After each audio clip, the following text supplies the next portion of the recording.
بسم اللہ الرحمن الرحیم۔ السلام علیکم۔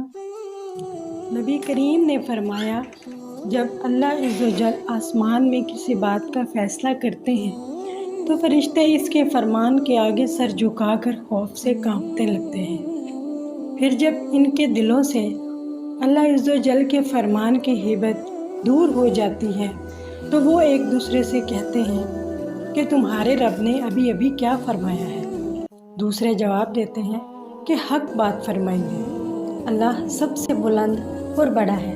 پھر شیاطین اللہ عز و جل کی باتیں چرانے کے لیے ایک دوسرے کے اوپر چڑھ کر آسمان تک پہنچ جاتے ہیں اور کچھ باتیں سن بھی لیتے ہیں۔ قبل اس کے کہ وہ نیچے والے سے کہنے میں کامیاب ہو جائیں، ایک انگارہ آ کر انہیں جلا دیتا ہے، لیکن کبھی کبھی وہ کوئی ایک بات سننے میں کامیاب ہو جاتی ہے، حتیٰ کہ پھر وہ بات شیاطین اپنے دوست جادوگروں، کاہنوں اور نجومیوں کو جا کر بتاتی ہیں، اور وہ اس ایک سچی بات کے ساتھ 100 جھوٹ ملا کر لوگوں میں پھیلا دیتے ہیں۔ جب ان کی کوئی بات سچ ہو جاتی ہے تو لوگ انہیں سچا ماننے لگ جاتے ہیں۔